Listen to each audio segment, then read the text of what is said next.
Hi everyone, myself Ansar C K. ഇന്ന് നമ്മുടെ ഈ ഒരു സീരീസിന്റെ വൈറോളജിയിൽ നിന്നുള്ള ചെറിയൊരു ഭാഗമായിട്ടാണ് വന്നിരിക്കുന്നത്. അപ്പോൾ വൈറോളജിയിലുള്ള വൈറൽ റിപ്ലിക്കേഷൻ ആണെന്ന് പറയാൻ വേണ്ടിയിട്ട് ഉദ്ദേശിക്കുന്നത്. അപ്പോൾ അതിനു മുമ്പ് ജസ്റ്റ് എന്താണ് വൈറസ് എന്നുള്ളത് നമ്മൾ അറിഞ്ഞിരിക്കണം. അപ്പോൾ വൈറസ് എന്ന് പറയുന്നത് നമുക്കറിയാം എന്താണ്, വളരെ മൈന്യൂട്ട് ആയിട്ടുള്ള ഒരു മൈക്രോ ഓർഗാനിസം ആണ് വൈറസ് എന്ന് പറയുന്നത്. ഈ കൊടുത്തിരിക്കുന്നത് എന്താണ്, ഒരു യൂക്കാരിയോട്ടിക് സെല്ലാണ്. നമ്മളുടെ ആനിമൽ സെല്ല് എന്നൊക്കെ പറയുന്ന യൂക്കാരിയോട്ടിക് സെല്ലാണ് ഈ കൊടുത്തിരിക്കുന്നത്. ഇതുപോലെ തന്നെ എന്താണ്, ഒരു ബാക്ടീരിയൽ സെല്ലാണ് ഇവിടെ കൊടുത്തിരിക്കുന്നത്. നിങ്ങൾ കാണുന്നുണ്ടല്ലോ, ഇതാണ് ഒരു ബാക്ടീരിയൽ സെൽ എന്ന് പറയുന്നത്. ഇവിടെ നിങ്ങൾക്ക് കാണാൻ പറ്റുന്നുണ്ടോ എന്ന് അറിയില്ല, വളരെ മൈന്യൂട്ട് ആയിട്ടുള്ളതാണ് വൈറസ് സെൽസ് എന്ന് പറയുന്നത്. ഓക്കെ, അപ്പോൾ നമ്മൾ അതിൻ്റെ സൈസ് മനസ്സിലാക്കാൻ വേണ്ടിയിട്ടാണ് ഇങ്ങനെ കൊടുത്തിട്ടുള്ളത്. ഒരു യൂക്കാരിയോട്ടിക് സെൽ എന്ന് പറയുമ്പോൾ കണ്ടോ, ഏകദേശം ഒരു 10 to 100 മൈക്രോമീറ്റർ സൈസ് വരുന്നുണ്ട്. ഒരു ബാക്ടീരിയൽ സെൽ എന്ന് പറയുമ്പോൾ ഏകദേശം ഒരു 0.1 to 10 മൈക്രോമീറ്റർ സൈസാണ് വരുന്നത്. നേരെ തിരിച്ച് ഒരു വൈറസസ് എന്ന് പറയുമ്പോൾ 20 to 300 നാനോമീറ്റേഴ്സ് ആണ് സൈസ് വരുന്നത്. വളരെ മൈന്യൂട്ട് ആണ്. It will be passing through the bacterial filters എന്ന് നമ്മൾ പറയാറുണ്ട്. ഓക്കെ, അപ്പോൾ വളരെ മൈന്യൂട്ട് ആയിട്ടുള്ള മൈക്രോ ഓർഗാനിസംസ് ആണ് വൈറസസ് എന്ന് പറയുന്നത്. ഓക്കെ, അപ്പോൾ അതിൻ്റെ ആ ഒരു സൈസിൻ്റെ ആ ഒരു ഡിഫറൻസ് മനസ്സിലാക്കാൻ വേണ്ടിയിട്ടാണ് ഇങ്ങനെ കൊടുത്തിട്ടുള്ളത്. ഒരു യൂക്കാരിയോട്ടിക് സെല്ലിനെ സംബന്ധിച്ചിടത്തോളം ഒരു വൈറസിന്റെ സ്ട്രക്ചർ എന്ന് പറയുന്നത് വളരെ മൈന്യൂട്ട് ആയിട്ടുള്ള സ്ട്രക്ചറാണ്. ഓക്കെ, ഇങ്ങനെ ഡിഫറെൻറ്റ് ടൈപ്സ് ഓഫ് വൈറസസുകൾ ഉണ്ട്. എന്തൊക്കെയാണ് ഡിഫറെൻറ്റ് ടൈപ്സ് ഓഫ് വൈറസുകളിൽ? നമുക്കെന്താണ്, മെയിൻലി ഹെലിക്കൽ വൈറസസുകൾ ഉണ്ട്, അതേപോലെ തന്നെ കോംപ്ലക്സ് വൈറസുകൾ ഉണ്ട്, ഐക്കോസഹെഡ്രൽ വൈറസുകൾ ഉണ്ട്. നമ്മൾ സിമ്മട്രി പറയുമ്പോൾ അതിന്റെ വൈറസിന്റെ സ്ട്രക്ചറുകൾ, അതിന്റെ മോർഫോളജി നമുക്ക് അറിയാവുന്നതായിരിക്കും. ജസ്റ്റ് ഒന്ന് അതിന്റെ ഒരു എന്താണ് പറയുക, ന്യൂക്ലിയോ ക്യാപ്സിഡിന്റെ സ്ട്രക്ചർ, ഐക്കോസഹെഡ്രൽ സിമ്മട്രി അതുപോലെ ഉണ്ട്. ഒരുപാട് ഇങ്ങനെ ട്രയാങ്കിൾ ഫേസറ്റഡ് ആയിട്ടുള്ള സ്ട്രക്ചർ ആണെന്നുണ്ടെങ്കിൽ നമുക്ക് ഐക്കോസഹെഡ്രൽ സിമ്മട്രി എന്ന് പറയാം. അതേപോലെ തന്നെ ഹെലിക്കലി ആണെന്നുണ്ടെങ്കിൽ, സ്പൈറൽ ഷേപ്പിലാണെന്നുണ്ടെങ്കിൽ ഹെലിക്കൽ വൈറസസ് എന്ന് പറയാം. അതുപോലെ കോംപ്ലക്സ് സ്ട്രക്ചേഴ്സ് ഉണ്ടാവും. ബാക്ടീരിയോഫേജ് ആണ്, കോംപ്ലക്സ് സ്ട്രക്ചറിൽ പെട്ടുള്ളതാണ് നമ്മൾ പോക്സ് വൈറസുകൾ എന്നൊക്കെ പറയുന്നത്. സ്മോൾ പോക്സ് ഒക്കെ എന്താണ്, കോംപ്ലക്സ് വൈറസ് ആണ്. അതായത് ഐക്കോസഹെഡ്രലും ഹെലിക്കലും അല്ലാതെ വരുന്നതാണ് കോംപ്ലക്സ് വൈറസസ് എന്ന് പറയുന്നത്. ഓക്കെ, ഇവിടെ കൊടുത്തിരിക്കുന്നത് ബാക്ടീരിയോഫേജ് ആണ്. അപ്പോൾ പോക്സ് വൈറസ് ആണ് ശരിക്കും കോംപ്ലക്സ് വൈറസിന്റെ ഒരു എക്സാമ്പിൾ എന്ന് പറയുന്നത്. ഓക്കെ, അപ്പോൾ ഐക്കോസഹെഡ്രൽ ഉണ്ട്, ഹെലിക്കൽ ഉണ്ട്, കോംപ്ലക്സ് ഉണ്ട്. ഈ 3 സിമ്മട്രി ആണ് മെയിൻ ആയിട്ട് നമ്മൾ വൈറസുകൾക്ക് പറയുന്നത്. ഓക്കെ, ജസ്റ്റ് ഒരു വൈറസിന് ഇൻട്രൊഡക്ഷൻ കിട്ടിയല്ലോ. ഇനി നമുക്ക് വൈറസിന്റെ റിപ്ലിക്കേഷനിലേക്ക് പോവാം. എന്താണ് റിപ്ലിക്കേഷൻ എന്ന് പറഞ്ഞു കഴിഞ്ഞാൽ, നമ്മൾ എന്താണ് ബാക്ടീരിയയുടെ കേസിലൊക്കെ നമ്മൾ പറയാറുണ്ട് എന്താണ്, bacteria will be multiply very rapidly, അങ്ങനെയൊക്കെ നമ്മൾ പറയാറുണ്ട്. അല്ലെങ്കിൽ എന്താണ്, പല സ്ലോലി മൾട്ടിപ്ലൈങ് ആയിട്ട് ബാക്ടീരിയ ഒക്കെ ഉണ്ട്. അപ്പോൾ ഏകദേശം നമ്മുടെ ഈക്കോളയുടെ ഒരു മൾട്ടിപ്ലിക്കേഷൻ ടൈം എന്നൊക്കെ പറയുന്നത് ഏകദേശം 20 minutes ഒക്കെയാണ്. അപ്പോൾ അങ്ങനെ പല മൾട്ടിപ്ലിക്കേഷനെ പറ്റി നമുക്ക് പലതും അറിയാൻ പറ്റും. ഇപ്പോൾ എന്താണ്, ബൈനറി ഫിഷൻ വഴിയൊക്കെയാണ് മെയിൻലി ബാക്ടീരിയയുടെ കേസിലൊക്കെ മൾട്ടിപ്ലിക്കേഷൻ നടക്കുന്നത്. പക്ഷേ വൈറസിന്റെ കേസിൽ എന്താണ്, വൈറസ് മൾട്ടിപ്ലൈ ചെയ്യുന്നത്, വൈറസിന്റെ പാത്തോജൻസ് അതിന്റെ ലൈഫ് സൈക്കിളൊക്കെ നടക്കുന്നത് എന്താണ്, റിപ്ലിക്കേഷൻ വഴിയാണ്. ഓക്കെ, അപ്പോൾ റിപ്ലിക്കേഷന്റെ ഡിഫറെന്റ് സ്റ്റെപ്പുകൾ എന്തൊക്കെയാണ്, അതിൽ അറിഞ്ഞിരിക്കേണ്ട കാര്യങ്ങൾ എന്തൊക്കെയാണെന്നുള്ളത് നോക്കാം. അപ്പോൾ വൈറൽ റിപ്ലിക്കേഷനെ പറ്റി പറയുമ്പോൾ നിങ്ങൾ അറിഞ്ഞിരിക്കേണ്ടത് അതിന്റെ സ്റ്റെപ്സുകളാണ്. മേജർ ആയിട്ട് 6 സ്റ്റെപ്പുകളാണ് വൈറൽ റിപ്ലിക്കേഷൻസിന് വരുന്നത്. ഏതൊക്കെയാണ് അതിന്റെ സ്റ്റെപ്പുകൾ? ഫസ്റ്റ് വൺ എന്ന് പറയുന്നത് അറ്റാച്ച്മെന്റ് ആണ്. സെക്കൻഡ് വൺ എന്ന് പറയുന്നത് പെനിട്രേഷൻ ആണ്. തേർഡ് വൺ എന്ന് പറയുന്നത് അൺകോട്ടിംഗ് ആണ്. ഫോർത്ത് വൺ എന്ന് പറയുന്നത് സിന്തസിസ് ആണ്. ഫിഫ്ത്ത് വൺ എന്ന് പറയുന്നത് assembly and maturations. And sixth one is release. Then final എന്ന് പറയുന്നത് റിലീസ് ആണ്. ഓക്കെ, അപ്പൊ ഫസ്റ്റ് വൺ എന്ന് പറയുന്നത് എന്താണ്, സെൽ മെംബ്രെയിൻ ആണ്. ഓക്കെ, ഫസ്റ്റ് വൺ എന്ന് പറയുന്നത് അറ്റാച്ച്മെന്റ്. എന്ത് ചെയ്യുന്നു, നമ്മളുടെ ഒരു വൈറസ് സെൽ എന്ത് ചെയ്യുന്നു, ഒരു ഹോസ്റ്റ് സെല്ലിലേക്ക്, ഹോസ്റ്റ് സെൽ എന്ന് പറയുമ്പോൾ എന്താണ്, നമ്മൾ ഏതെങ്കിലും ഒരു ഹോസ്റ്റ്, അത് ഹ്യൂമൻ ബീങ് ആവാം അല്ലെങ്കിൽ ആനിമൽ ആവാം, ഏതും തന്നെ ആവും. അപ്പോൾ ഒരു ഹോസ്റ്റ് സെല്ലിലേക്ക് എന്ത് ചെയ്യുന്നു, ആ ഒരു വൈറസ് വന്നിട്ട് അറ്റാച്ച് ചെയ്യുന്നു. ഓക്കെ, അതാണ് അറ്റാച്ച്മെന്റ് എന്ന് പറയുന്നത്. അവിടെ എന്താണ്, പല റിസപ്റ്റേഴ്സ് വഴിയൊക്കെ നമുക്ക് അറ്റാച്ച് ചെയ്യാം. ഗ്ലൈക്കോലിപ്പിഡ്സുകൾ, ഇപ്പോൾ നമ്മുടെ HIV കേസിലാണ് GP120 എന്ന് പറയുന്നത് ഗ്ലൈക്കോ പ്രോട്ടീൻസുകൾ വഴിയൊക്കെ എന്താണ് അവിടെ അറ്റാച്ച്മെന്റ് സംഭവിക്കാം. അവിടെ എന്താണ്, ഒരു ഹോസ്റ്റ് സെൽ റിസപ്റ്റർ ഉണ്ടാവും. ഈ റിസപ്റ്ററും ആ ഒരു ഗ്ലൈക്കോ പ്രോട്ടീനും തമ്മിൽ എന്ത് ചെയ്യുന്നു, ലിങ്ക് ചെയ്യുന്നു. അങ്ങനെയാണ് അവിടെ അറ്റാച്ച്മെന്റ് സംഭവിക്കുന്നത്. ഫസ്റ്റ് സ്റ്റെപ്പ് കിട്ടിയത് virus attaches to the surface of the host cell, that is the attachment. Okay, അപ്പോൾ ഫസ്റ്റ് സ്റ്റെപ്പ് ഇതാണ്. സെക്കൻഡ് സ്റ്റെപ്പ് എന്ന് പറയുന്നത് ദാറ്റ് ഈസ് പെനിട്രേഷൻ. ആ അറ്റാച്ച് ചെയ്തിട്ടുള്ള വൈറസ് എന്ത് ചെയ്യുന്നു, നേരെ അകത്തേക്ക് കടക്കുന്നു. ഇൻവേഷൻ അല്ലെങ്കിൽ penetration to the host cell എന്നാണ് സെക്കൻഡ് സ്റ്റെപ്പ് എന്ന് പറയുന്നത്. Virus penetrate to the host cell. അതായത് കണ്ടില്ലേ, നേരത്തെ പുറത്ത് അറ്റാച്ച് ചെയ്തിരിക്കുന്ന വൈറസിൽ എന്ത് ചെയ്യുന്നു, അകത്തേക്ക് കടക്കുന്ന ഡിഫറെന്റ് ടൈപ്സ് ഓഫ് എന്താണ് പെനിട്രേഷൻസ് വരുന്നുണ്ട്. എൻഡോസൈറ്റോസിസ്, നമ്മുടെ ഓൾഡ് സെല്ലായിട്ട് എന്താണ്, ഫയക്കോസൈറ്റോസിസ് പോലെ അകത്തേക്ക് കടക്കാം. പൈറോപാക്സിസ് വഴി വരാം. അതേപോലെ തന്നെ എന്താണ്, ബാക്ടീരിയോഫേജസ് ഒക്കെ ആണെന്നുണ്ടെങ്കിൽ ന്യൂക്ലിക് ആസിഡ് ഇഞ്ചക്ഷൻ ആണ്. ന്യൂക്ലിക് ആസിഡ്സ് മാത്രം വന്ന് അകത്തേക്ക് കടക്കുള്ളൂ. ഓക്കെ, അപ്പോൾ അത് നമുക്ക് നെക്സ്റ്റ് വീണ്ടും ഡിസ്കസ് ചെയ്യാം. അപ്പോൾ സെക്കൻഡ് സ്റ്റെപ്പ് എന്ന് പറയുന്നത് പെനിട്രേഷൻ ആണ്. ആൻഡ് തേർഡ് വൺ എന്ന് പറയുന്നത് അൺകോട്ടിംഗ് ആണ്. ഓക്കെ, അകത്തേക്ക് കടന്നിട്ടുള്ള ഒരു എൻവലപ്ഡ് വൈറസുകളൊക്കെ ആണെന്നുണ്ടെങ്കിൽ എന്ത് ചെയ്യുന്നു, അതിന് എന്ത് ചെയ്യുന്നു, അൺകോട്ട് ചെയ്ത് വരുന്നു, അല്ലെങ്കിൽ എന്താണ് അതിന്റെ ഔട്ടർ കോട്ടിംഗ് ഒക്കെ എന്താണ് പൊട്ടിപ്പോയിട്ട് എന്ത് ചെയ്യുന്നു, അതിനകത്തുള്ള ഓരോ നമ്മുടെ ജെനറ്റിക് മെറ്റീരിയൽസിന് നമുക്ക് ആവശ്യമായുള്ള മെറ്റീരിയൽസിലേക്ക് എന്ത് ചെയ്യുന്നു, ഹോസ്റ്റ് സെല്ലിന്റെ അകത്തേക്ക് റിലീസ് ചെയ്യുന്നു, അല്ലെങ്കിൽ അതിനെ അൺകോട്ട് ചെയ്യുന്നു. അതിനെ പറയുന്ന പേരാണ് അൺകോട്ടിംഗ് എന്ന് പറയുന്നത്. Certain molecules are released from the virus, വൈറസിൽ നിന്നും റിലീസ് ചെയ്യുന്നു. എന്താണ് ആ വൈറസിന് ആവശ്യമായുള്ള മോളിക്യൂൾസ് ഒക്കെ അതിൽ നിന്നും റിലീസ് ചെയ്ത് വരുന്ന ആ ഒരു പ്രൊസീജിയറിന് പറയുന്നത്, ആ സ്റ്റെപ്പിന് പറയുന്ന പേരാണ് അൺകോട്ടിംഗ് എന്ന് പറയുന്നത്. ഓക്കെ, അതിനുശേഷം എന്ത് സംഭവിക്കുന്നു, സിന്തസിസ് നടക്കുന്നു.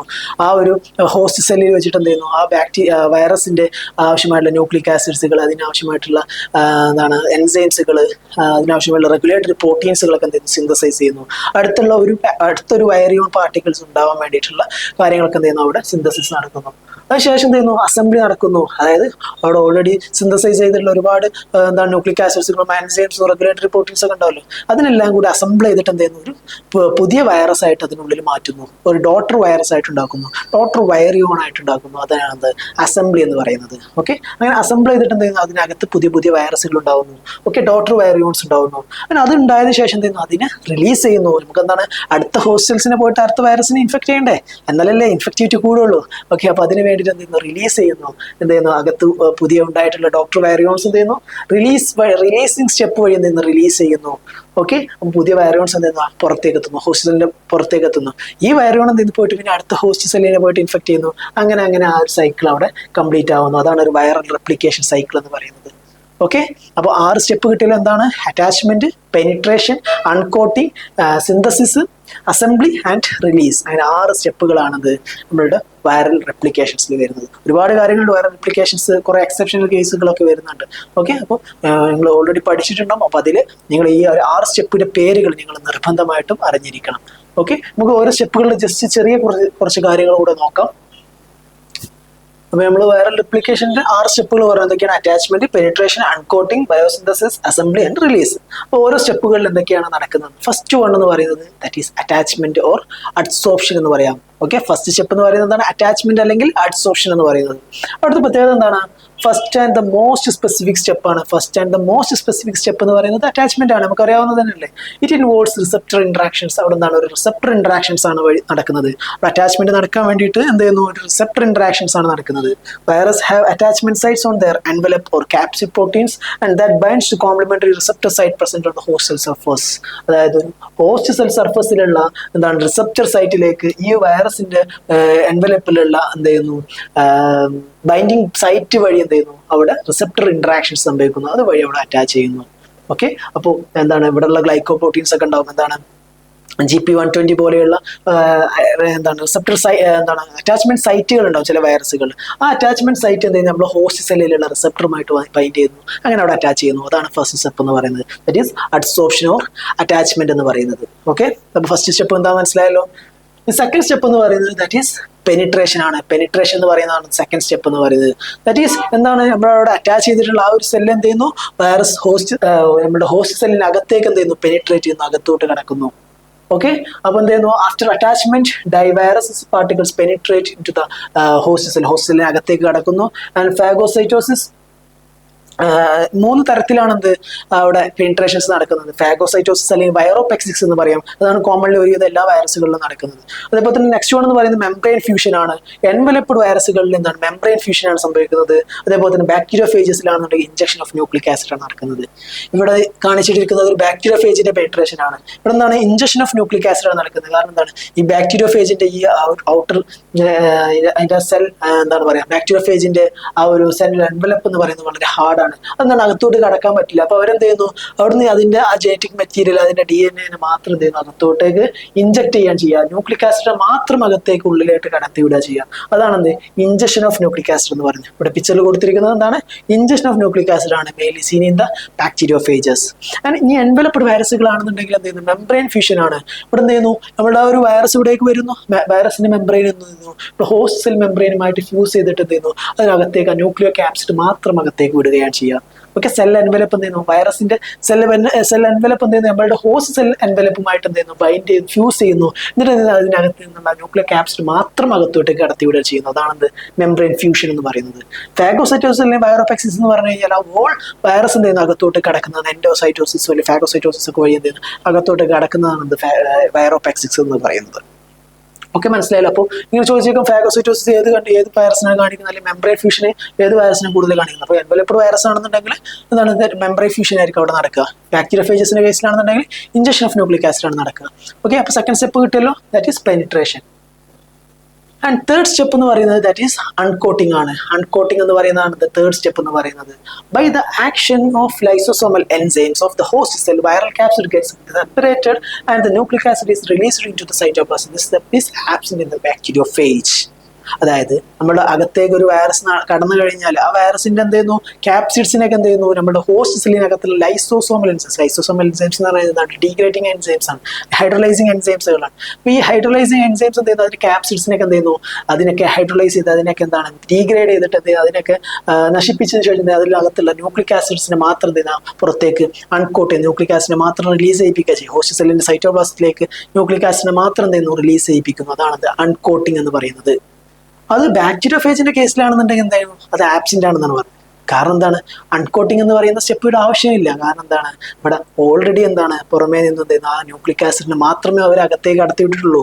കാരണം നമ്മൾ പെനിട്രേഷന്റെ സ്റ്റെപ്പിൽ പറഞ്ഞു ബാക്ടീരിയോഫേജിന്റെ കേസിൽ എന്താണ് ഇൻസേഷൻ ഓഫ് അല്ലെങ്കിൽ ഇഞ്ചക്ഷൻ ഓഫ് ന്യൂക്ലിക് ആസിഡ് എന്നാണ് പറഞ്ഞിട്ടുള്ളത്. DNA RNA മാത്രമാണ് അവർ ഉള്ളിലേക്ക് കടത്തി വിടുന്നത്. പിന്നെ വേറെയുള്ള മറ്റവിടെ എന്താണ് ഡീഗ്രേഡ് ചെയ്ത് ബാക്കിയുള്ള സെൽസിനെയൊക്കെ ഡിസ്ട്രക്ട് ചെയ്ത് ബാക്കിയുള്ള എന്താണ് ക്യാപ്സിഡ്സിനെയും മറ്റുള്ള കാര്യങ്ങളൊക്കെ ഡിസ്ട്രക്ട് ചെയ്ത് ന്യൂക്ലിക് ആസിഡിനെ പുറത്തേക്ക് വിടേണ്ട ആവശ്യമില്ല. ഓൾറെഡി എന്താ ന്യൂക്ലിക് ആസിഡ് മാത്രമേ വരുന്നുള്ളൂ. അപ്പോൾ അതുകൊണ്ടാണ് അത് അൺകോട്ടിംഗ് എന്ന് പറയുന്ന സ്റ്റെപ്പ് ബാക്ടീരിയോഫേജിൽ ആബ്സെന്റ് ആണെന്ന് പറയുന്നത്.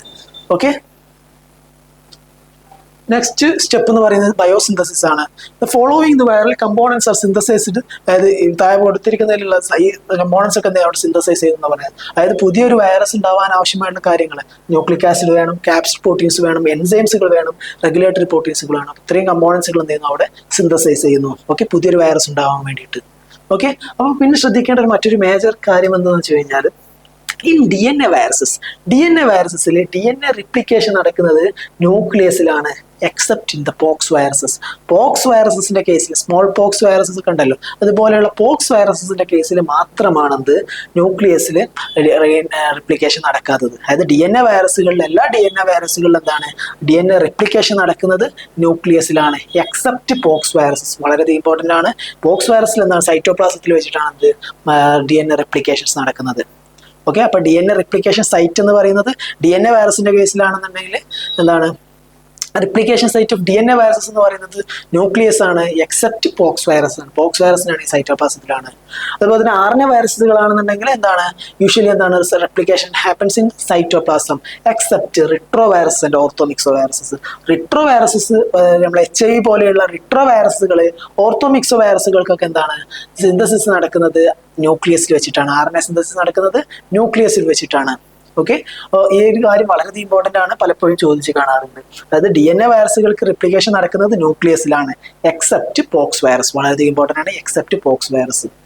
RNA വൈറസുകൾക്കാണെന്നുണ്ടെങ്കിൽ റിപ്ലിക്കേഷൻ നടക്കുന്നത് സൈറ്റോപ്ലാസത്തിലാണ്, except retroviruses and ഓർത്തോമിക്സോ viruses.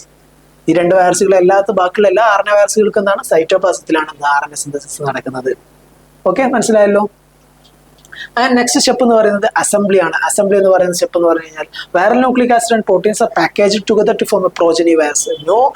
വൈറസുകളെ produce ചെയ്യിപ്പിക്കാൻ വേണ്ടിയിട്ട് എന്ത് ചെയ്യുന്നു, അവിടെ ഓൾറെഡി സിന്തസൈസ് ചെയ്തിട്ടുള്ള ആ ഒരു കമ്പോണൻസിനൊക്കെ എന്ത് ചെയ്യുന്നു പാക്ക് ചെയ്യുന്നു. അതിന് പറയുന്ന പേരാണ് അസംബ്ലി എന്ന് പറയുന്നത്. Assembly may take place in the host cell nucleus or cytoplasm. Host സെല്ലിൽ ന്യൂക്ലിയസിലോ സൈറ്റോപ്ലാസത്തിലോ നടക്കാം.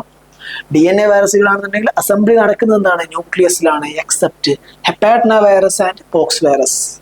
ഹെപ്പാറ്റിന വൈറസ് അതേപോലെ തന്നെ പോക്സ് വൈറസുകളുടെ ഗ്രൂപ്പിൽ പെട്ടിട്ടുള്ള വൈറസുകളാണെന്നുണ്ടെങ്കിൽ എന്താണ് DNA വൈറസിന്റെ കേസ് ന്യൂക്ലിയസിലാണ് നടക്കുന്നത്, except hepadnavirus and poxviruses ആണ്.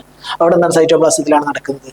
RNA വൈറസുകളാണെന്നുണ്ടെങ്കിൽ എന്താണ് അസംബ്ലി നടക്കുന്നത് സൈറ്റോപ്ലാസത്തിലാണ്. ഓക്കെ, അപ്പോൾ DNA വൈറസുകളിൽ എന്താണ് റിപ്ലിക്കേഷൻ നടക്കുന്നതും അസംബ്ലി നടക്കുന്നതും എന്താണ് ന്യൂക്ലിയസിൽ വെച്ചിട്ടാണ്. അതിൽ എന്താണ് റിപ്ലിക്കേഷൻ നടക്കുന്നതിന്റെ എക്സെപ്ഷൻ എന്ന് പറയുന്നത് പോക്സ് വൈറസസ് ആണ്. അസംബ്ലി നടക്കുന്നതിന്റെ എക്സെപ്ഷൻസ് എന്ന് പറയുന്നത് ഹെപ്പാറ്റിന വൈറസസും പോക്സ് വൈറസസും ആണ്. ഓക്കെ, RNA വൈറസ് ആണെന്നുണ്ടെങ്കിൽ റിപ്ലിക്കേഷൻ നടക്കുന്നത് ന്യൂക്ലിയസിലാണ്, സോറി, റിപ്ലിക്കേഷൻ നടക്കുന്നത് സൈറ്റോപ്ലാസത്തിലാണ്, എക്സെപ്റ്റ് റിട്രോവൈറസസ് ആൻഡ് ഓർത്തോമിക്സ് വൈറസസ്. ഓക്കെ, അപ്പോൾ റിട്രോവൈറസും ഓർത്തോമിക്സ് വൈറസിലാണ് എന്ത് സൈറ്റോപ്ലാസത്തിൽ അല്ലാതെ റിപ്ലിക്കേഷൻ നടക്കുന്നത്. ഓക്കെ, RNA വൈറസിന്റെ കേസിൽ. ഈ അസംബ്ലി നടക്കുന്നതിന്റെ കേസിൽ RNA വൈറസിൽ എല്ലാ RNA വൈറസുകളും എന്താണ് സൈറ്റോപ്ലാസത്തിൽ വെച്ചിട്ടാണ് അസംബ്ലി സ്റ്റേജ് നടക്കുന്നത്. ഓക്കെ, അപ്പോൾ DNA വൈറസിന്റെ കേസിൽ മാത്രമാണ് അസംബ്ലി സ്റ്റേജിൽ എക്സെപ്ഷൻ ഉള്ളത്. That is hepadnavirus and poxviruses. ഈ ടേബിൾ വളരെയധികം ഇമ്പോർട്ടൻ്റ് ആണ്. 2 സ്ലൈഡിലുണ്ട്. ഈ സ്ലൈഡിലെ ഈ ടേബിളും ഈ ഒരു ടേബിളും വളരെയധികം ഇമ്പോർട്ടൻ്റ് ആണ്. ഓക്കെ, എക്സെപ്ഷൻ ഇതുപോലെ തന്നെ ക്വസ്റ്റ്യൻസുകൾ ചോദിച്ചേക്കാം. നെക്സ്റ്റ് വൺ ലാസ്റ്റ് സ്റ്റെപ്പ് എന്ന് പറയുന്നത് ദാറ്റ് ഈസ് റിലീസ്. റിലീസ് എന്ന് പറയുന്നതാണ് release of daughter virions occur either by release നടക്കണം. അതായത് നമ്മൾ ഓൾറെഡി അകത്തുണ്ടായിട്ടുള്ള ഡോക്ടർ വൈറിയോൺസ് പ്രോജനി വൈറിയോൺസ് എന്ത് ചെയ്യുന്നു, റിലീസ് ചെയ്യുന്നു, പുറത്തേക്ക് വരുന്നു. ഓക്കെ, അതിന് വേണ്ടിയിട്ട് 2 ടൈപ്പാണ് മെയിനായിട്ട് നടക്കുന്നത്. എന്താണ് ലൈസിസ് ഓഫ് ദ ഹോസ്റ്റ് സെല്ലിന് ലൈസിസ് നടന്നിട്ട് അത് മെയിൻലി എന്താണ് നോൺ എൻവലപ്ഡ് വൈറസസിനും അതേപോലെ ബാക്ടീരിയോഫേജസിലാണ് നടക്കുന്നത്. ഓക്കെ, അപ്പോൾ ഹോസ്റ്റ് സെല്ലിന്റെ സെല്ല് ലൈസ് ചെയ്ത് വരുന്നത് അതിന്റെ സെല്ലിനെ നശിപ്പിച്ചു കൊണ്ടുവരുന്ന ആരൊക്കെയാണ്? നോൺ എൻവലപ്ഡ് വൈറസസും ബാക്ടീരിയോഫേജസ് ആണ്. ഇനി budding through host cell, budding എന്ത് ചെയ്യുന്നു, ഓൾറെഡി എന്താണ് ഹോസ്റ്റ് സെല്ലിന്റെ സെൽ മെംബ്രെയിനിലൂടെ എന്താണ് ഹോസ്റ്റ് സെൽ ഡിറൈവ്ഡ് ആയിട്ട് അതിന്റെ സെൽ എൻവലപ്പ് വരുന്നതാണ് എൻവലപ്ഡ് വൈറസസ് എന്ന് പറയുന്നത്. ഓക്കെ, അപ്പോൾ നിങ്ങൾ എന്താണ് നമ്മൾ പെനിട്രേഷനിൽ പറഞ്ഞത് ഓർമ്മല്ലേ, എൻവലപ്ഡ് വൈറസ് ആണെന്നുണ്ടെങ്കിൽ എന്ത് ചെയ്യുന്നു, മെംബ്രെയിൻ ഫ്യൂഷൻ ആണ്, മെംബ്രെയിനുമായിട്ട് ഫ്യൂസ് ചെയ്തിട്ടാണ് വരുന്നത്. അപ്പോൾ അവരെന്തെയ്യുന്നു വിത്തൗട്ട് മെംബ്രെയിൻ ആണ് അകത്തേക്ക് വരുന്നത്. ഓക്കെ, അതേപോലെ എന്ത് ചെയ്യുന്നു ബാക്ടീരിയോഫേജസ് ഒക്കെ ആണെന്നുണ്ടെങ്കിൽ എന്ത് ചെയ്യുന്നു, അവർ അകത്തേക്ക് വന്നിട്ട് എന്ത് ചെയ്യുന്നു ന്യൂക്ലിക് ആസിഡ് മാത്രം അകത്തേക്ക് വന്നിട്ട് ബയോസിന്തസിസ് നടന്നിട്ട് ഓൾ ബാക്ടീരിയോഫേജ് ആയതിനു ശേഷം എന്ത് ചെയ്യുന്നു പുറത്തേക്ക് നമ്മുടെ ഹോസ്റ്റ് സെല്ലിനെ ലൈസ് ചെയ്തിട്ട് പുറത്തേക്ക് പോവുക ചെയ്യുക. അതേപോലെ തന്നെ നോൺ എൻവലപ്ഡ് വൈറസ് ആണെങ്കിലും എന്ത് ചെയ്യുന്നു അകത്ത് നിന്ന് തന്നെ ഫുൾ സ്ട്രക്ചർ ഉണ്ടായിട്ട് എന്ത് ചെയ്യുന്നു, പിന്നെ അവർക്ക് എൻവലപ്പ് ഒന്നും ആവശ്യമില്ല, അവരെന്താ നോൺ എൻവലപ്ഡ് വൈറസ് ആണ്. അപ്പോൾ എന്ത് ചെയ്യുന്നു അവർ ഓൾ വൈറിയോൺ എന്ത് ചെയ്യുന്നു പുറത്തേക്ക് റിലീസ് ചെയ്ത് പോവുക ചെയ്യുക. പക്ഷേ എൻവലപ്ഡ് വൈറസ് ആണെന്നുണ്ടെങ്കിൽ എന്ത് ചെയ്യുന്നു അവർ വിത്തൗട്ട് എൻവലപ്പാണ് ബോഡിയുടെ അകത്ത് ഹോസ്റ്റ് സെല്ലിന് അകത്ത് ഉണ്ടാവുന്നത്. അതിനെന്താ എൻവലപ്പ് ഉണ്ടാക്കാൻ വേണ്ടിയിട്ട് എന്ത് ചെയ്യുന്നു ഹോസ്റ്റ് സെല്ലിന്റെ മെംബ്രെയിനുമായിട്ട് ബൈൻഡ് ചെയ്തിട്ട് അവിടെ ഫ്യൂസ് ചെയ്തിട്ട് അവരുടെ ബഡ്ഡിങ് നടന്നിട്ട് എന്ത് ചെയ്യുന്നു അതിന്റെ ഹോസ്റ്റ് സെല്ലിൽ നിന്നും അതിന്റെ ഹെൽപ്പ് വാങ്ങിച്ചിട്ട് അതിന്റെ എൻവലപ്പ് ക്രിയേറ്റ് ചെയ്തിട്ടാണ് അത് അവിടെ നിന്ന് റിലീസ് ചെയ്ത് പോകുന്നത്. അതാണ് budding through host cell membrane എന്ന് പറയുന്നത്. ഓക്കെ, അപ്പോൾ ലൈസിസ് ഓഫ് ഹോസ്റ്റ് സെൽ റിലീസിങ് നടക്കുന്നത് നോൺ എൻവലപ്ഡ് വൈറസും ബാക്ടീരിയോഫേജസിലാണ്. ബഡ്ഡിങ് ത്രൂ സെൽ മെംബ്രെയിൻ നടക്കുന്നത് എൻവലപ്ഡ് വൈറസിലാണ്. ഓക്കെ, അപ്പോൾ ഇത്രയും കാര്യങ്ങളാണ് വൈറൽ റിപ്ലിക്കേഷൻസിൽ പറയുന്നത്. ഓക്കെ, അപ്പോൾ മേജറായിട്ട് അറിഞ്ഞിരിക്കുക 6 സ്റ്റെപ്പുകളൊക്കെയാണ്. അതിൽ ഓരോന്നിനും പ്രത്യേകതകൾ എന്തൊക്കെയാണെന്നുള്ള അറിഞ്ഞിരിക്കുക. എക്സെപ്ഷണൽ കേസുകൾ, എക്സെപ്ഷൻസ് വളരെയധികം ഇമ്പോർട്ടൻ്റ് ആണ്. ഓക്കെ, അപ്പോൾ ഇത്രയും കാര്യങ്ങളാണ് വൈറൽ റിപ്ലിക്കേഷൻസിൽ പറയാനുള്ളത്. നിങ്ങൾക്ക് മനസ്സിലായിട്ടുണ്ടെന്ന് വിശ്വസിക്കുന്നു. ഓക്കെ, അടുത്ത വീഡിയോയുമായിട്ട് നെക്സ്റ്റ് ക്ലാസ്സിൽ കാണാം. Thank you.